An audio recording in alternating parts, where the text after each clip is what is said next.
Democrats are charging that Republicans have already made up their minds about Brett Kavanaugh accuser Christine Blasey Ford, whereas they say they believe Ford and that Kavanaugh is clearly guilty.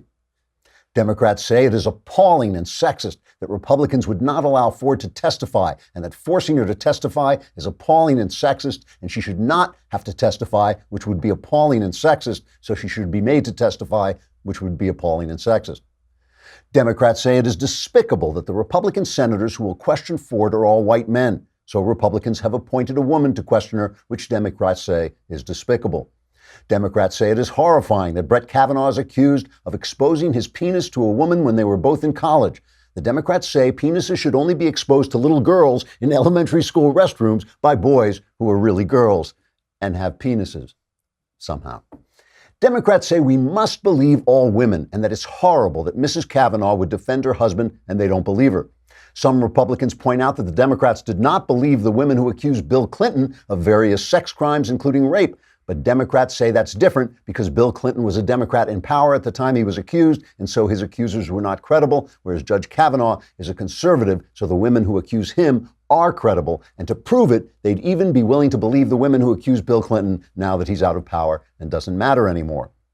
Democrats say Judge Kavanaugh is not entitled to the presumption of innocence because this is not a criminal trial, but instead is a lynch mob-style panic, which is not covered by the Constitution. Democrats say they will continue to publicize unsubstantiated charges against Kavanaugh because they are defending long-standing Democratic traditions, like hypocrisy and lying. Trigger warning, I'm Andrew Klavan, and this is The Andrew Klavan Show. I feel hunky-dunky, life is tickety-boo. Birds are winging, also singing hunky-dunky-doo. Ship-shaped, tipsy-topsy, the world is zippity-zing. It's a wonderful day, hurrah, hooray! It makes me want to sing. Oh, hurrah, hooray! Oh, hooray, hurrah! All right, I'm going to be sorry when this Kavanaugh thing is over and I have to start making satire up again. I mean, they're just writing the satire for me. They've been so despicable during this whole thing.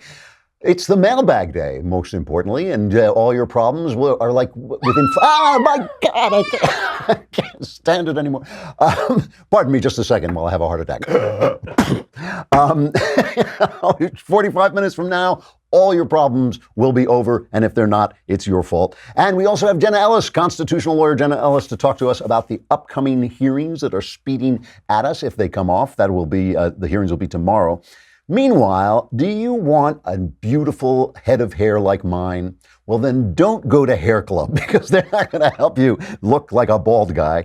They will help you get some hair on your head. Hair Club is the leader in total hair solutions with a legacy of success for over 40 years. Whether you're looking to revitalize the growth of your own hair or to learn more about the latest proven methods for hair replacement or restoration, Hair Club's professionally trained stylists, hair health experts, and consultants will craft a personalized solution to ensure you feel your best and get the most out of your hair. See for yourself just how powerful great hair can be, and then let me know what it's like. Go to hairclub.com/Klavan today for a free hair analysis and a free take-home hair kit, all valued at over $300. That's hairclub.com/Klavan for a free hair analysis and free hair care kit. Experience your hair and your life at its best only with Hair Club.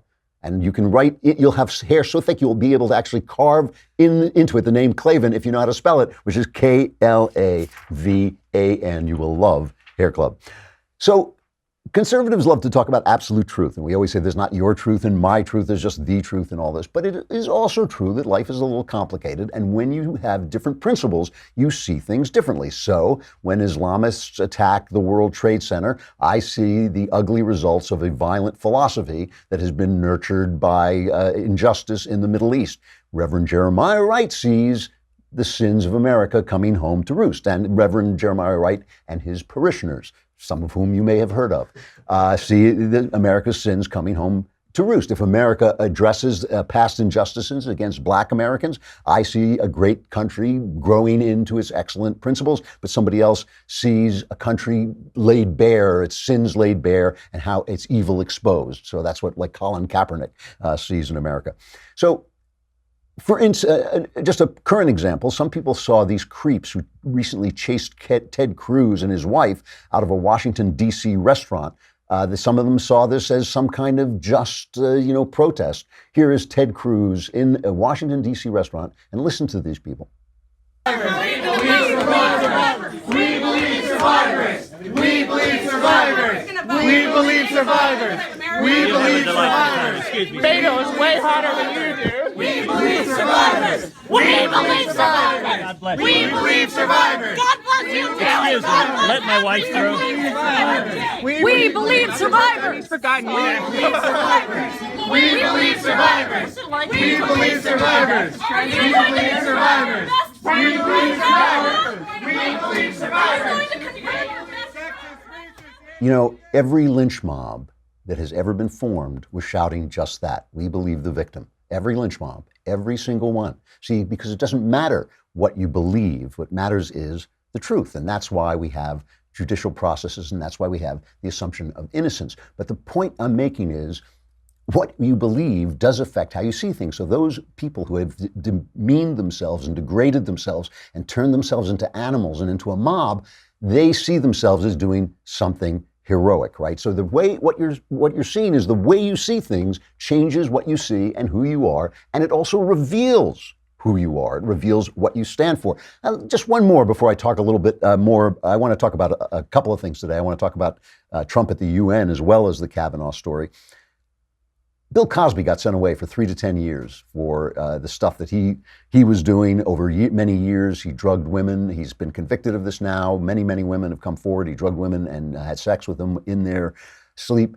Bill Cosby, as I think I've mentioned before, was a tremendously important character to me when I was growing up. When I was maybe 11, 12 years old, he was a hero to me. Like, I can't even think of what, other kids had baseball player heroes. He was a hero to me. He was a role model. He was a way that you could be funny, but he was manly because he was in that show I Spy, which I saw every single episode of. I had every record that he had. I saw him in concert time and time again. I talked my father into taking me to California to meet him while he was filming his first special. I met him while he was filming the opening of the special. I mean, he was a genuine, for about a year or so, he was a genuine hero of mine. And to see this happen, it breaks my heart. It breaks my heart. But here's the thing. Even though we see things differently according to where we come from and what we believe and what we feel, we see things differently. There's no doubt in my mind that justice was done. He should go to prison. I think the victims are what matter here. But because he was so important to me, I have empathy for him. I feel for him. I see he must be a very, very sick man to do what he did. To me, that's not even a sexy thing to do, to drug somebody and sleep with her while she's asleep. It just seems to me like some kind of bizarre fetish, but that's the bizarre fetish he has, and because of that, he did terrible things to people. Listen to his publicist, Andrew Wyatt. Listen to what he says after the conviction, after the sentence. Mr. Cosby's doing great, and Mr. Cosby knows that God is watching over him. He knows that these are lies. They persecuted Jesus, and look what happened. Not saying Mr. Cosby's Jesus, but we know what this country has done to black men for centuries. So Mr. Cosby's doing fine. He's holding up well. And everybody who wants to say anything negative, you're a joke as well. Thank you. Did you sexually assault women, Mike? Thank you. He starts out by saying, they persecuted Jesus too. And then he says, well, I'm not saying he's Jesus, but. And of course, that's just distortion because your principles have to override your feelings. I have feelings for Bill Cosby because he was my hero, but my principle is that what he did was terribly wrong, a terrible, terrible thing to do, and he's got to pay for it, and he's got to go to prison, and his wealth and his fame and his contributions and his incredible talent, he was a brilliant comedian in his youth, those things don't matter because the principle matters above all things. So let's take a look at what happened at the UN yesterday as Donald Trump made this incredible speech, a really powerful speech that he made to the UN, and how people reacted to it and what it means, the way they reacted. First, he started out, there was this brief moment when he was doing his usual Trump braggadocio thing, and they laughed at his typical Trumpianness. Here's that. In less than 2 years, my administration has accomplished more than almost any administration in the history of our country. America's so true.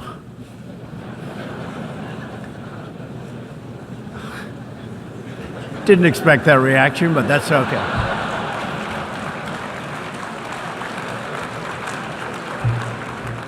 Now, I want to play Mika Brzezinski's reaction because it is typical of the press's reaction. It's not, I'm just not picking on her. This is basically the way the left-wing press played it. I think it was a significant moment. What you saw there tells you a lot about how the world leaders see Donald Trump. And they are openly laughing at him, at his tweets and his loyalty oaths, at his sexism and his makeshift meetings with dictators, at his lies and his reality show policies, aren't they? The world is laughing at the President of the United States. And Donald Trump's America has become the butt of a big joke. Yeah, so who's laughing at him? Iran? You know, Germany, who's, as he said himself, has just made a devil's bargain with Vladimir Putin to become dependent on his oil. Germany, which actually likes Russia more than it likes us. Who's laughing at him? Syria, China, who's been cheating people for all these years and oppressing their own people. Who's laughing at him? And I thought he handled that moment with charm. It was a typical moment of Trump braggadocio. I'm not saying it wasn't. But I thought he handled it with genuine charm, and they ended up applauding for it, and he kind of won them over. Then he goes on to prove what he says. He talks about his accomplishments. Here's cut number 2. America's economy is booming like never before. Since my election, we've added $10 trillion in wealth. The stock market is at an all-time high in history, and jobless claims are at a 50-year low. African American, Hispanic American, and Asian American unemployment have all achieved their lowest levels ever recorded. We've added more than 4 million new jobs, including 500,000 manufacturing jobs. We have passed the biggest tax cuts and reforms in American history. We've started the construction of a major border wall, and we have greatly strengthened border security. We have secured record funding for our military, $700 billion this year and $716 billion next year. Our military will soon be more powerful than it has ever been before. So laugh at that, laugh at that. I want you to hear how the New York Times, a former newspaper, covered this. They fact-checked them, right? They have a woman there, Linda Q, is a fact-check reporter for the New York Times. Must be the most thankless chore in American history, right? She checks the facts just to make sure none of them get in the paper. It's like, wait, check that fact, put that fact down, get that fact back out of my newspaper.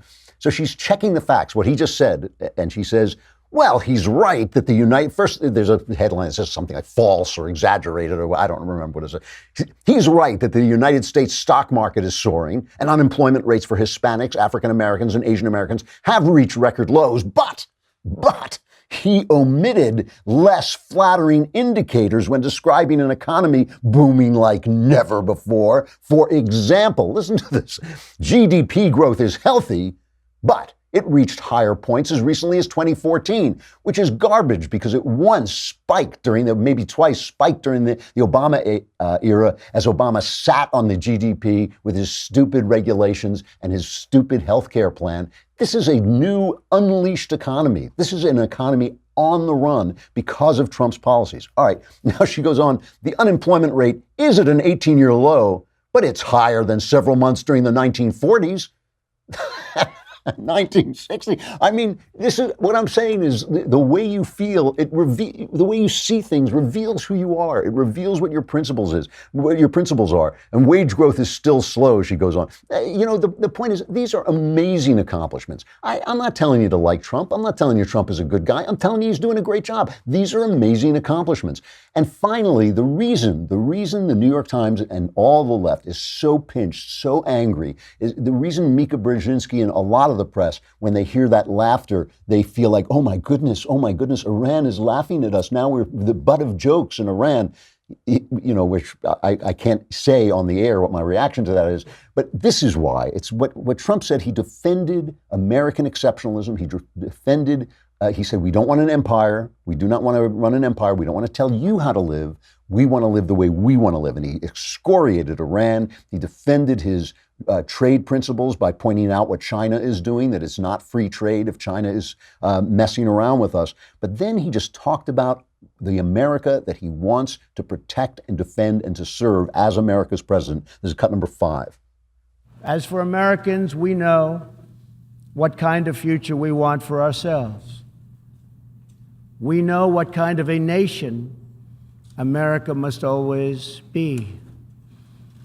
In America, we believe in the majesty of freedom and the dignity of the individual. We believe in self-government and the rule of law, and we prize the culture that sustains our liberty, a culture built on strong families, deep faith, and fierce independence. We celebrate our heroes, we treasure our traditions, and above all, we love our country. See, when the left has a pinched view of what Trump is doing, when they have a pinched view of what Trump is saying, when they cringe at the laughter of the UN, a corrupt, low organization, this is what they hate. What they hate is that visceral patriotism that I believe he actually feels and that he is also putting forward, that vision of a country that is free, that loves its freedom, that loves its traditions. That is like saying the name of Jesus to a possessed soul. Remember those scenes in The Exorcist where the priest sprinkles the holy waters? She's vomiting green. That's what you're getting from the New York Times. The New York Times is like their head is spinning around 360 degrees and green bile is spewing out of them because he mentioned what America is, how great it is. That's what they don't like, and that's what they don't support. And if you want to know, you want to see them not supporting it, let's turn to this Judge Kavanaugh thing. There's a new charge coming out from Michael Avenatti. He's got some woman who says, oh, there were gang rapes at these parties. Kavanaugh's already denied this very forcefully. But here's Chuck Schumer talking about whether Kavanaugh, in the hearings that are supposed to be on Thursday, they're very upset too because the Democrats say there is going to be a vote on Friday no matter what. Let's see if they stick to that. Here's Chuck Schumer talking about whether at these hearings Kavanaugh has the presumption of innocence. It's not a legal proceeding, it's a fact-finding proceeding. We do this with every major nominee. And countless times, I think 10 times in the last year, when new information comes up, the FBI goes again and does its background check. This is standard operating procedure. And the question looms, why are our Republicans deviating from here? This is not a criminal trial. This is not this is to find the facts. You have two diametrically opposed stories. And there are two issues. A, which story is right? And if Dr. Ford is telling the truth, then Judge Kavanaugh's credibility is in great question. So do you agree then that he has the, quote, presumption of innocence? I agree that that's a criminal trial. What I believe is we ought to get to the bottom and find the facts in the way that the FBI has always done. There's no presumption of innocence or guilt when you have a nominee before you. So let's bring on Jenna Ellis. She's the director of the Dobson Policy Center, a contributor to the Washington Examiner, the Federalist, and our own Daily Wire. Her book, which we had a long interview about, you should go back and find that because it was a really good interview, is The Legal Basis for a Moral Constitution, a guide for Christians to understand America's current constitutional crisis. Jenna, good to see you. Good to see you, Drew. Thanks for having me on. Well, I feel at this point we should charge you rent on the studio. We talk to you so often, but what did you think of what Chuck Schumer said? This isn't a legal trial, so he doesn't have the presumption of innocence. True or false? False. And he's definitely speaking out of both sides of his mouth because individuals have constitutional protections regardless of the context of a Senate confirmation or a criminal trial. The fact that he's saying there's no presumption of innocence, yet we're going on this fact-finding mission and somehow we can determine what the truth is, there's always the presumption of innocence. There's always fundamental fairness. There's always constitutional protections, particularly when we have a Senate confirmation hearing. I mean, the presumption of innocence is so basic to our system that it's not even mentioned in the Constitution, right? They just mention due process, and then out of that grows the presumption of innocence. Have I got that right? Yeah, and we as America have fundamental fairness and have these protections and have due process in place because we understand and remember historically our founding fathers coming from England and seeing how religious liberty in particular and some of these other types of issues were happening in their system of justice, they wanted to make sure that we understand that our freedom and our liberty can't be foreclosed by any government actor in any way without due process. And so for Kavanaugh to be going through a confirmation hearing, of course, when there's an accusation, he should have the presumption of innocence. It is always on the claimant, even in a civil context where you're not talking about criminal penalties. It's always on the claimant or the accuser to bear the burden of proof and to make sure that their allegations can be established by whatever standard of proof is in place. But that becomes the problem in this type of context, because the Senate really can vote any way that it wants. And are any of us really thinking that the senators, especially the Democrats, are going to be swayed in any way by whatever testimony comes out on Thursday? No, this is a campaign against Kavanaugh, because the fundamental issue here is to not have a conservative majority on the court. If it had been Kavanaugh, if it had been Amy Coney Barrett, whoever Trump would have nominated, they are threatened by their activist majority, and they would have targeted and tried to derail and delay any confirmation. This isn't about truth. This is about politics. Why do you think it is that Roe v. Wade is the big scare tactic? Why do you think that is the thing that is at the center of everything? How did that get to be the center of everything? Well, because if we look back at the cultural problems and the issues here with the sexual revolution and the progressive left, they have targeted the institution of the family and the institution of the church for the last 50 and 60 years. And abortion as a method of birth control is central to their line of thinking to attack the family, because we have to be able to have sex without consequences. And that's what they believe that the proposition of Roe versus Wade stands for. And while they claim that they're standing for women's rights and all of that, what they're doing is actually taking away the protection of the context of the family that we see that God ordained. And so this is going not just to legal issues. This is a fundamental threat to their centrally held ideology that we need to have abortion as a method of birth control. And that's what they're fundamentally scared of. It's kind of ironic that they're using sexual malfeasance to defend sexual libertinism, but I guess that must make sense to them somewhere along the line. What do you think of bringing in the Republicans, obviously conscious of the optics of having old white men question a woman who says she's been sexually abused? They're bringing in a woman prosecutor from Arizona, I believe it is, to question her. And whatever the Republicans do, the Democrats protest. But the Democrats are protesting that. How do you feel about that as a mode of questioning at a Senate committee hearing? You know, I think it's fine. I mean, the Senate at this point, of course, the Republicans and Chuck Grassley in particular are going to be very concerned about optics. And I think that it's fair that because they want to take seriously these allegations, then they're bringing in someone who is a sex crimes expert who is able to then lead that type of line of questioning so that it doesn't appear like the senators are bullying her in any way. And so to have somebody who will come in and be fair and objective in terms of the line of questioning, that's probably a good strategy. And the Senate can actually perform the process however they want. A confirmation hearing isn't even constitutionally required. So the fact that Mitch McConnell is saying, okay, we are done, we're holding the vote on Friday, that's a great idea to just stop the nonsense, to say we're voting.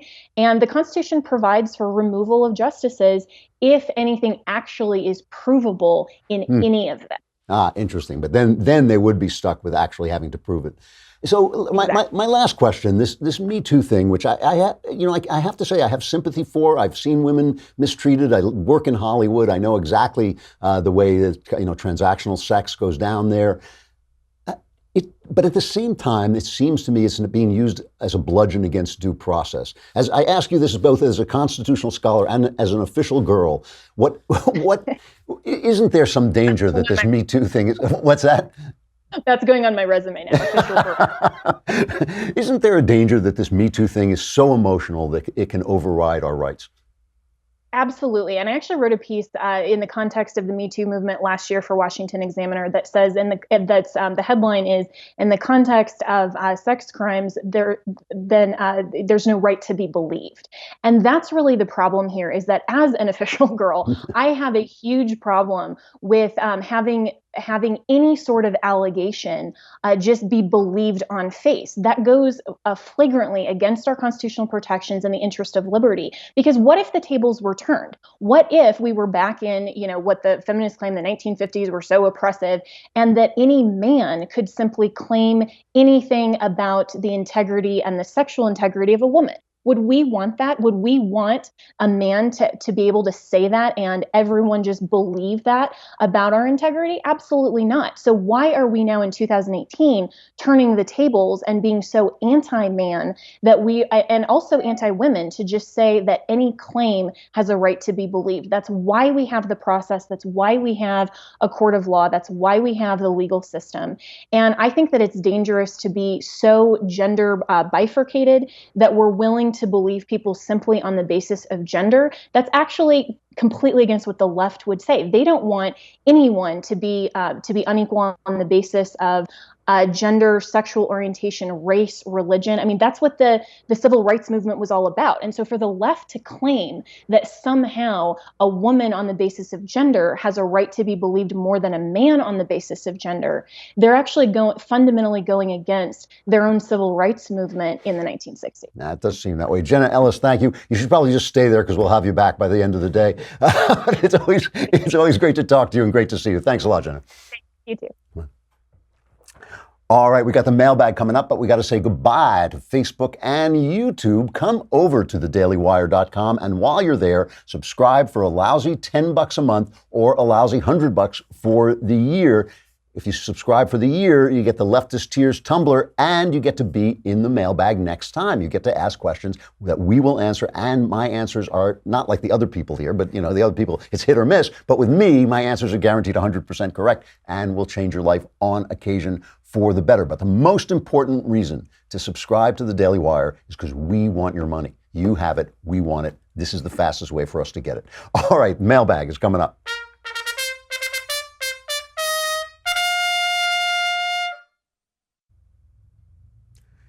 It's time for the mailbag. Woo! Yeah! See, that time I was ready for it. I don't overreact.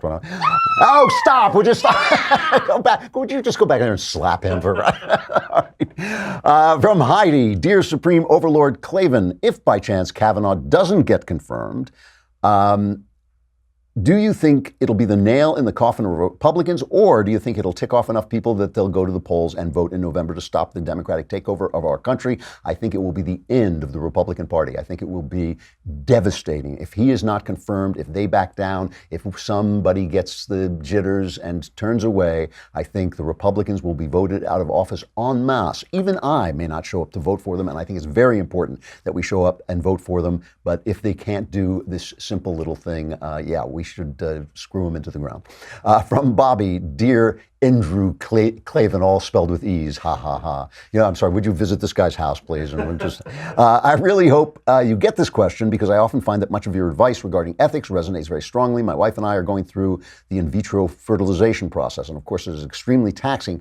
But I've been thinking a lot lately of the ethical implications of creating embryos manually. There are many choices that the process offers us, and I believe it is possible to navigate IVF in an ethical way. But I would like to get your opinion on the IVF process as a whole and what your stance is on it. What do you think? I love your show and have been barely surviving the Klavanless weekends for some time.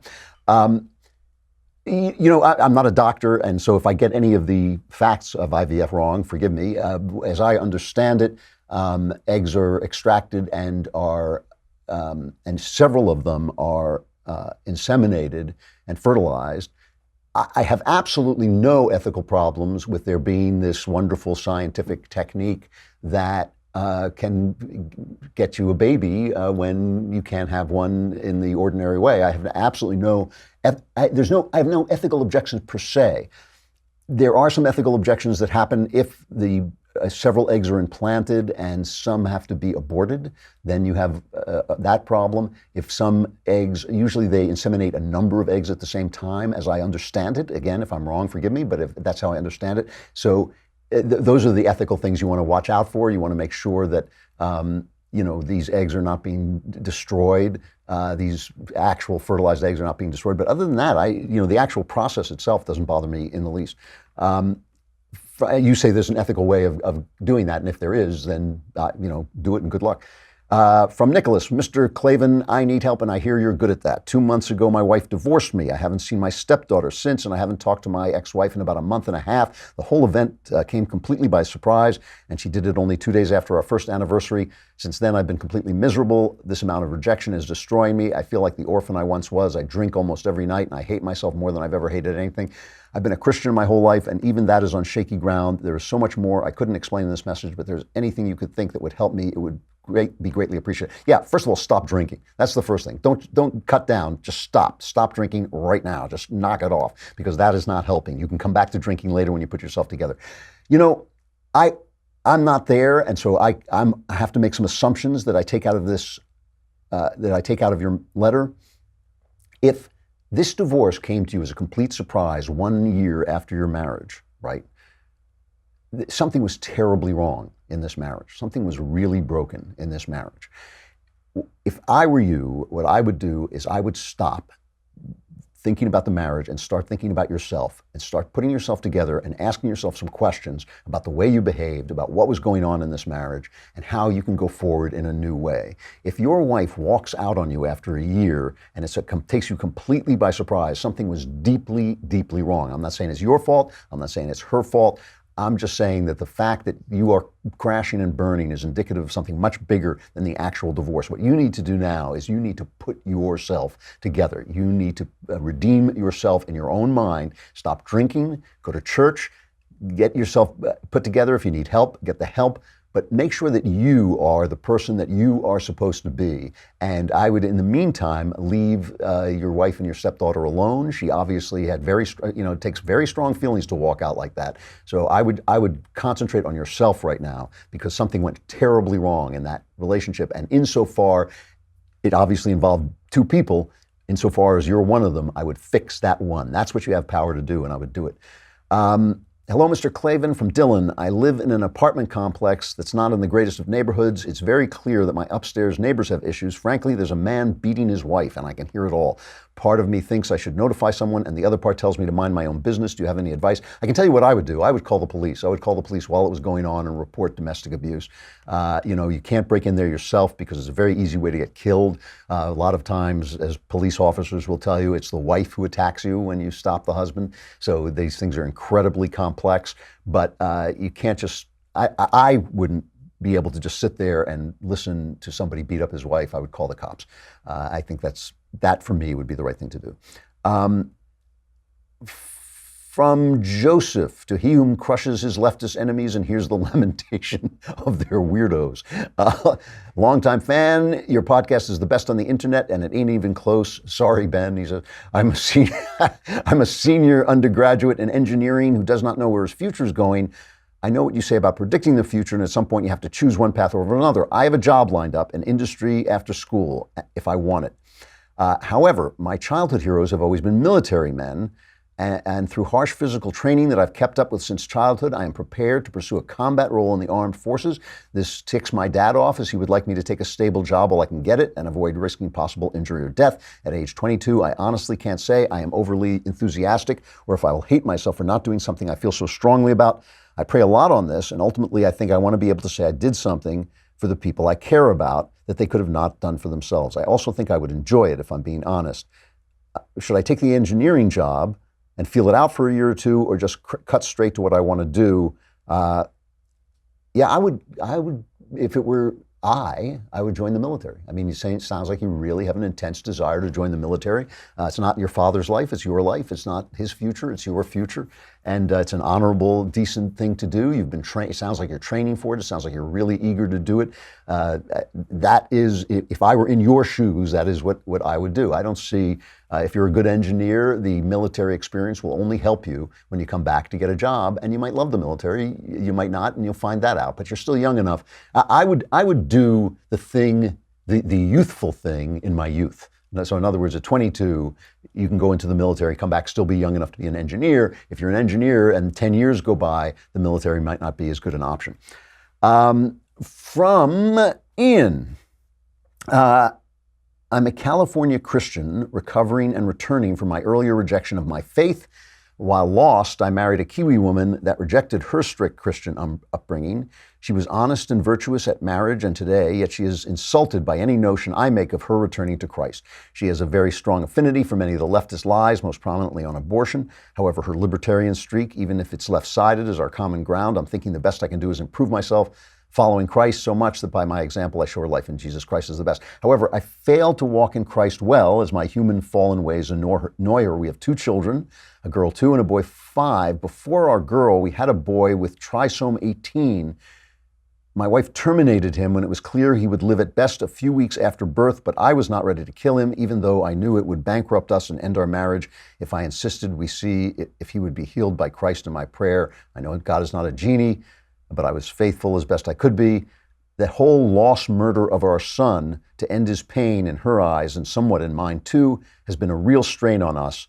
And she was horrified that the doctors kept asking for her consent, on and on. All right. First of all, let's divide this into 2 parts. The first thing is leave your wife alone about her faith and about her politics. She is an independent person. She has the right to believe what she wants. What God wants of you now, your mission from God, if I may say so, is that you have 2 children, a girl 2 and a boy 5, and what they need is they need their father there, and they need their mother there, and they need their father and their mother in as much harmony as possible. So it is not your job to cram Jesus down your wife's throat. That is not your job. Your job is to keep your marriage harmonious and good for those 2 children.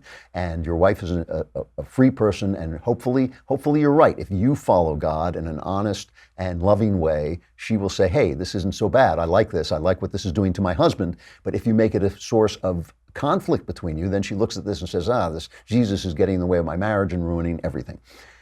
Here's the second part. You guys have suffered an enormous tragedy. The death of a child, whether in the womb or out of the womb, the death of a child is it can be a key factor in destroying a marriage. I can't remember what the statistics are, but they are very high. Marriages fall apart after a child dies. It is something you really have to work on and defend against. Dump this murder routine, okay? Dump it. You know how I feel about abortion. I'm strongly opposed to it, but you have lost a child. That is the important thing. You have both lost a child. You are both in shock and in mourning and in grief. And even though it has passed a long time, you clearly haven't dealt with it. You're clearly angry at your wife. It comes across that you're angry with her. You're blaming her for what you call murder. You know, it is time to deal with the grief, okay? Let's forget the morality about it for a minute, because first of all, it's over. It's time to deal with the grief. It is time to process this terrible, terrible event that has happened in your life, for which I'm terribly sorry. Good for you guys for staying together so far and for keeping together and moving on. But it is not God. When you hear a voice who wants you to go over and over and over the morality of something until it destroys your marriage, until it leaves your children fatherless, until it makes your home, that's not God's voice. That is not God's voice. You're not following God when you do that. This is a terrible thing that has happened. If there is some answering to do, it will happen before the throne of God. You don't need to bring justice here. You need, for you and your wife together, using help if you have to deal with this tragedy that has happened to you both, and to make sure you guys survive it as a couple so that your children have parents. That's where I come down on that. All right. I recently attended a debate. This is from RJ. I recently attended a debate on theism versus atheism. The atheist, a former Christian, at one point mentioned that we innately know right from wrong from birth. If this is not a result of the soul and possibly reincarnation, what possible logical underpinning could an atheist have for this? Well, there are plenty of things. They say that evolutionarily we developed certain ethical considerations that come from survival. People who had these ethical considerations survived. They developed, they had corollaries, and so basically it's almost like game theory, a kind of moral idea grew up out of it. What I don't understand is how an atheist knows these things are true, or are actually in fact good, and what he thinks good is. Because it seems to me if one thing is morally better than another, it must be closer to what is right. What is absolutely right? If something is moral and something is less moral, if you put it on a graph, the more moral thing is closer to morality.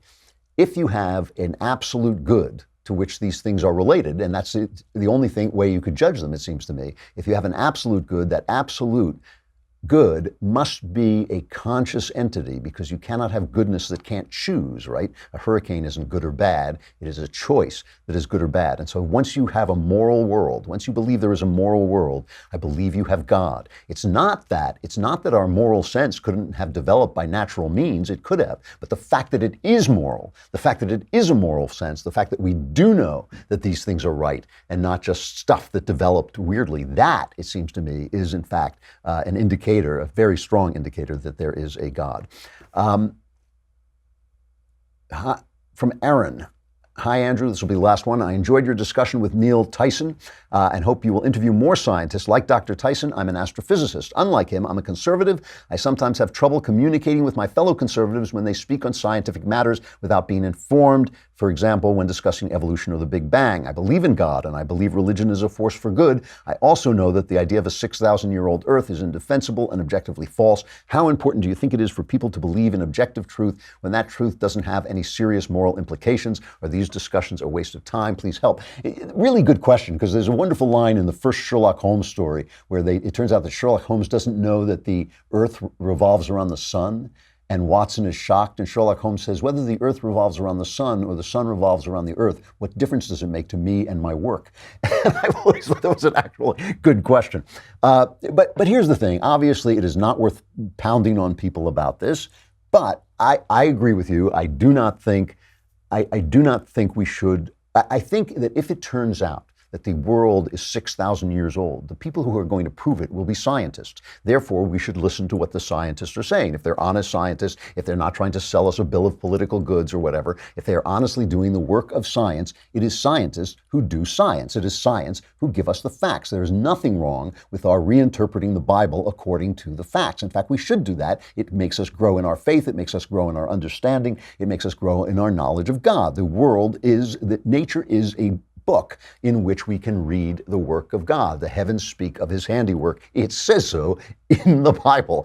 It says so in the Bible. And what does it also say? That is the Spirit gives life, but the letter killeth, right? So it even says in the Bible that we're not supposed to be that literal. It literally says in the Bible that the Bible isn't literal. So, I'm not saying the Bible is all metaphor. I'm saying it works in different genres. I think it is really important to let people do the work that they do. And I think it is important. I love science. I love learning new things. I love it when the scientists say, hey, here's a really interesting thing. It doesn't make any sense to us. What I hate is when scientists use the authority they get from being scientists to preach to me about theology about which they know nothing. It is amazing to me that brilliant thinkers like Steven Pinker, when they talk about God, sound like idiots. Even the guy, the biologist, Dawkins, when he talks about theology, it's clear he has read no theology. So all I would say is, stick to your guns. I think that scientists should do science. God can take care of himself. He made the world. He wants us to know about it. He made us in his image, which means he gave us reason that our minds are made to understand the world. That very fact speaks about him even through nature. That's where I stand on it. I know a lot of people disagree. I've listened, by the way, a lot of people have written in, say you got to listen to this guy or that guy, and I have gone on YouTube and listened to their arguments. They are not very convincing if you know about actual science. Even the guy who led the Genome Project is a evangelical Christian, and he said, when I looked at the very basic stuff of life, I could see the traces of evolution, and so he believed it. All right, I got to stop there. Before we get to Tickety-Boo News, I have to talk about this thing, the Gosnell movie coming out in October. It's supposed to open in theaters October 12th. They're taking it around the country and pre-screening it to get excitement going and to get some promotion for it. They were going to put it in a hotel in Austin, Texas, and Planned Parenthood convinced them to cancel the screening. Planned Parenthood came in, and because they were going to have a Planned Parenthood 400 a plate gala dinner, they convinced the Hyatt in Austin to cancel the screening. Now, here's my question. Gosnell killed babies outside the womb. He killed living babies. That's what he was convicted of. He was a serial killer. Why is it that Planned Parenthood thinks he was an abortionist, but this is what he did? Why is it that Planned Parenthood thinks killing babies outside the womb is going to cast a bad light on abortion? What is it that's so similar about killing babies outside the womb and killing them inside the womb that makes them so frightened of letting this film be seen? Why didn't reporters cover this trial, the trial of the most prolific serial killer in America? Why didn't they cover it? Because they didn't, because they knew it was so close to abortion that there was no difference between the killing, what he was doing, and what abortionists were doing. Here's Dean Cain, who stars as Woody, the cop. I forgot his first name. His last name was Wood, so they call him Woody. Great guy. The cop himself is a great detective, a terrific guy. And here's Dean Cain talking about the film and the flack he's gotten over it. What inspired you to do this film? Well, I read the script. Andrew Klavan wrote a very, very good script. It was a very compelling story for me. And I said, this is a great story to tell and a great character. And I want this story out there, and I'm happy to jump into it. I know in the movie and even the trailer shows those empty media benches. Absolutely. Why do you think the media were hesitant to cover this? I think because, again, abortion's a bad word. They don't want to talk about it. They'll talk about, like I said, women's reproductive rights, but they don't want to talk about the reality of what this guy was doing. It was horrible. It's horrible. This guy was an abortion doctor, and he was killing live babies, and that's just murder, period. I don't care how you slice it. The babies were born alive, and he was killing them, and it's absolutely ghastly and awful. I want to thank Dean Cain for that very kind. We're going to have him on, right? He's going to come on the show. Good. He'll come on the show. I thank him for his kind words about the script for Gosnell, which I did write. And didn't I tell you to cut that out? It was embarrassing. Oh, no, I told you if you cut that out, I'd fire you. I knew it was one or the other. I couldn't remember. All right, tickety-boo news.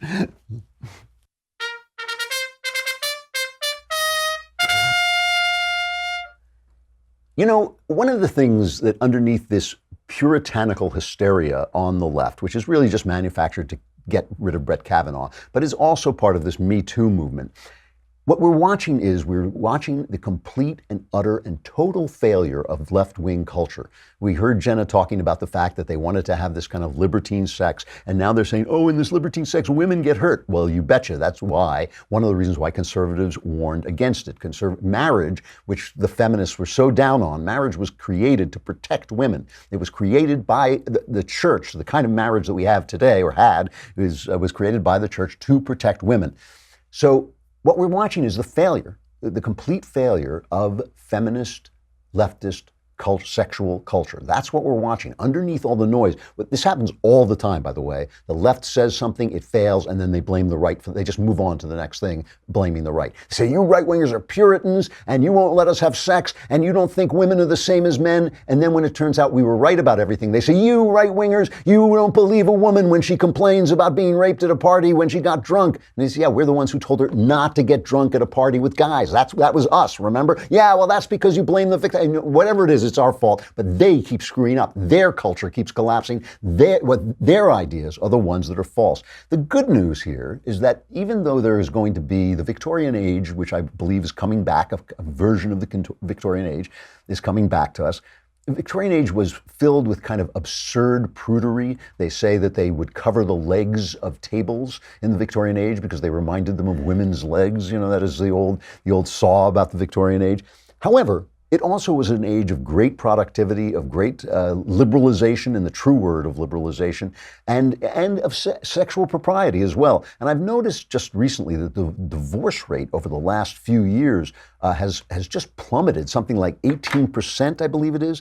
And they don't know why. They think it may be possibly because the baby boom generation is aging out. You know, the baby boom generation that wrought this wreckage on our culture. I've always said I wish the baby boom generation would just die without taking me with it, but unfortunately I can't arrange that. It also may be that the millennials are waiting a little bit before they get married and maybe getting married with more judgment. But the fact is the divorce rate has dropped 18% from 2008 to 2016, which is pretty amazing. So that's a good thing. That is the collapse of the leftist idea that they imposed on us.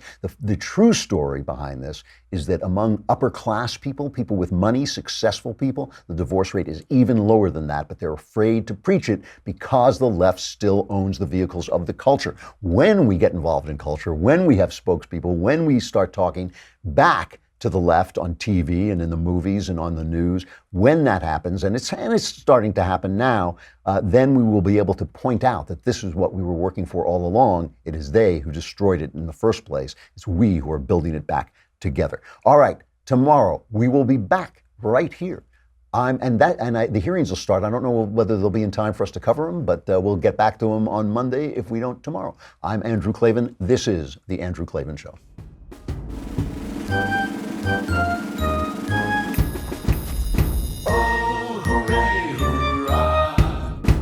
The Andrew Klavan Show is produced by Robert Sterling. Executive producer, Jeremy Boring. Senior producer, Jonathan Hay. Our supervising producer is Mathis Glover. Technical producer, Austin Stevens. Edited by Alex Zingaro. Audio is mixed by Mike Cormina. Hair and makeup is by Jesua Alvera. And our animations are by Cynthia Angulo and Jacob Jackson. The Andrew Klavan Show is a Daily Wire Forward Publishing production. Copyright Forward Publishing 2018.